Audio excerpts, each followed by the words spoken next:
Tonight from downtown Indianapolis, the Fever welcome in the Seattle Storm with major playoff implications on the line tonight. All right, y'all, look, it's a big one tonight. Tonight, from downtown Indianapolis, the Fever welcome in the Seattle Storm with major playoff implications on the line. All right, look, it's a big one tonight. But what if I told you the Indiana Fever didn't just win? They made history 6 different times in one night. The Fever crushed the Seattle Storm by 20. But that's not even the biggest story. With Caitlin Clark sidelined, her Nike logo lighting up Gainbridge, and 5 teammates also out, Indiana proved they're more than just surviving. They're breaking records while climbing back into playoff position. You're about to see how this one game changed everything. The grit, the records, and what Clark's return could mean for the future.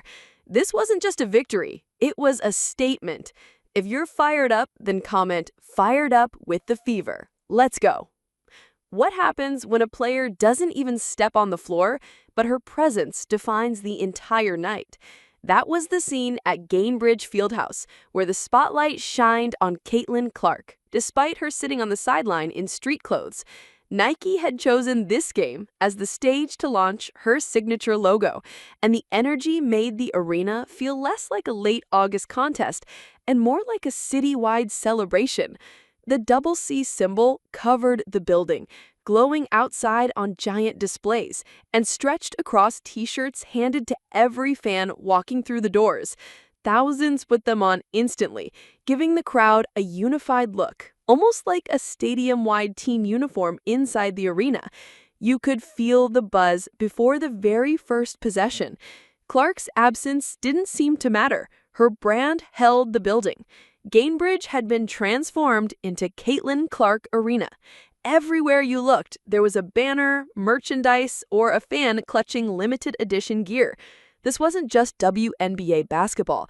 It was a cultural event. Pre-game ceremonies only magnified the anticipation. Cheers swelled every time her name was mentioned, despite it being her 16th straight game out with injury. But here's where the tension kicked in. Clark wasn't the only one in street clothes. Sophie Cunningham, Chloe Bibby, Sydney Colson, and Aria McDonald were also unavailable. That meant 5 Fever players sidelined, while the team itself had dropped 4 of its last 5. The playoff race had already squeezed into a survival test, and Indiana knew a stumble here could cost them more than just one night. It could have pushed them deeper down the standings. So the story of this game became a contrast.